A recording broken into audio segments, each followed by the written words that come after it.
जुमे की नमाज के बाद ढाका में जुटे हजारों उपद्रवी, बेकाबू भीड़ लगा रही भारत विरोधी नारे।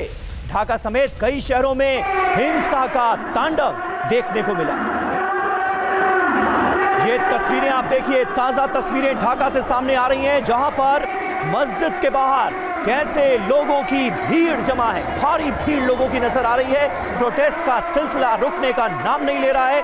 यूनुस सरकार की सरपरस्ती में दंगाई ढाका की सड़कों पर कहर बरपा रहे हैं और अब जुमे के रोज ये जबरदस्त भीड़ नजर आ रही है। प्रोटेस्ट का सिलसिला रुकने का नाम नहीं ले रहा है। विरोध लगातार जारी।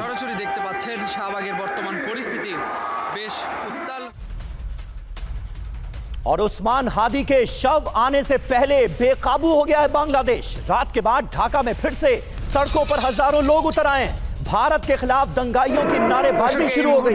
बांग्लादेश की राजधानी ढाका के शाहबाग में दंगाइयों की भारी भीड़ जमा है और जुमे के बाद ढाका में जुटे हजारों लोग। बैतूल मुकर्रम में जुमे की नमाज के बाद प्रदर्शन किया गया। उस्मान हादी की मौत के खिलाफ जो प्रदर्शनकारी थे, जो दंगाई हैं, वो सड़कों पर उतरकर लगातार कोहराम बरपाते हुए नजर आ रहे हैं। और दूसरी तरफ आप देखिए, जुमे की नमाज के बाद एक बार फिर हजारों की संख्या में उस्मान हादी के समर्थक ढाका की सड़कों पर नजर आ रहे हैं। बांग्लादेश में जिहादी हिंसा चरम पर पहुंचती हुई नजर आ रही है। अल्पसंख्यकों को टारगेट किया जा रहा है। साथ ही साथ आवामी लीग के जो समर्थक हैं, जो नेता हैं, शेख हसीना की सरकार के में जो मंत्री थे, उनके घरों को भी निशाना बनाया गया। शेख मुजीबुर रहमान के घर को भी निशाना बनाया गया।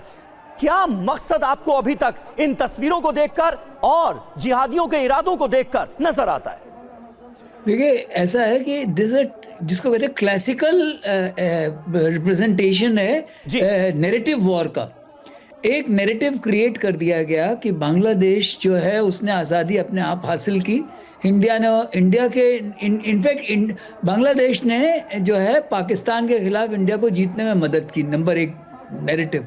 दूसरा नैरेटिव ये है कि जो ये 16 साल का रूल रहा शेख हसीना का, वो एंटी पीपल था। उसमें बांग्लादेश का नुकसान हुआ। जितना नुकसान हुआ होगा वो तो ठीक है, लेकिन उसके लिए हिंदुस्तान जिम्मेदार है।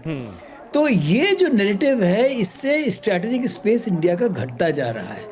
India will have to do very fast, act very fast. और इसमें जो आपने बोला कि पाकिस्तान, यस, पाकिस्तान, जमायत इस्लामी, वो तो चाहते ही हैं क्योंकि एक नया फ्रंट क्रिएट हो रहा है। चाइना इसमें इंटरेस्टेड है कि एक नया फ्रंट क्रिएट हो जाएगा।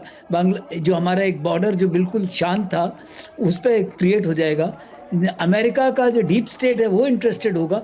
तो इसमें बहुत सारे कॉम्प्लिकेशंस हैं और इससे लड़ने के लिए हिंदुस्तान को एक्ट फास्ट करना पड़ेगा। चुपचाप बैठे रहने से काम बनेगा नहीं। बिल्कुल, वेट एंड वॉच तो एक वन पॉलिसी है, लेकिन स्ट्रैटेजिकली हम लोगों को इसको मूव करना पड़ेगा। और ये जो यहाँ पे शेख हसीना जो स्टेटमेंट दे रही हैं, हालांकि गवर्नमेंट ऑफ इंडिया कह रही है कि हमने उनको कोई मदद नहीं की, लेकिन स्टेटमेंट तो दे ही रही है। तो इसका मतलब वो कोई अपनी डिवाइस यूज कर रही हैं, तो उनको उससे रिफ्रेन कराना पड़ेगा कि वो उनको हम बहुत जल्द डाउन पे दिया कदम उठाने की, बड़े कदम उठाए जाने की जरूरत है। ये साफ तौर पर तमाम विश्लेषक कहते हुए नजर आ रहे हैं और कहीं ना कहीं एक त्रिकोण बनता हुआ नजर आ रहा है। अमेरिका, बांग्लादेश, चाइना, पाकिस्तान, सबका इन्वॉल्वमेंट कहीं ना कहीं इस हिंसा के पीछे है, ये साफ नजर आता है। और देखिए, जिहादी हिंसा की आग में जलता हुआ बांग्लादेश नजर आ रहा है। उपद्रवियों ने मीडिया सेंटर्स को भी नहीं छोड़ा। डेली स्टार अखबार का दफ्तर जला दिया गया। भीषण आग में खाक कर दिया गया डेली स्टार अखबार की इमारत को। उपद्रवियों ने पुलिस टीम के सामने इस दफ्तर में आग लगा दी। ये तस्वीरें आप देखिए, क्या हाल किया है दंगाइयों ने, क्या हाल किया है उपद्रवियों ने इस दफ्तर का।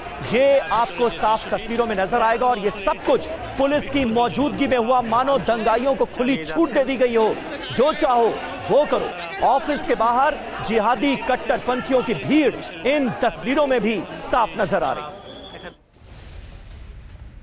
और बांग्लादेश में हिंदुओं के खिलाफ जिहादी हिंसा हुई है। एक हिंदू युवक की बेरहमी से पीट कर हत्या कर दी गई। इस युवक के शव को पेड़ से लटकाकर जला दिया गया। इंसानियत तार तार हो गई। दीपू चंद्र दास नाम के युवक की उपद्रवियों ने सरेआम सबके सामने हत्या कर दी। बांग्लादेश के मेमनसिंह जिले में ये जघन्य वारदात अंजाम दी गई। तस्वीरें रूह कपा देने वाली। और ढाका के बाद चटगांव में भारत विरोधी मार्च निकल रहा है। चटगांव में भारतीय उच्चायोग के बाहर जमकर हिंसा हुई। उपद्रवियों ने उच्चायोग के बाहर तोड़फोड़ की। उपद्रवियों ने हमलों के दौरान जिहादी नारे लगाए। ये तस्वीरें आप देखिए। एक बार फिर भारतीय उच्चायोग पर हमला करने की मंशा से भीड़ आगे बढ़ती हुई नजर आई। हालांकि यहां पर मौजूद सिक्योरिटी फोर्सेस ने उन्हें रोक लिया।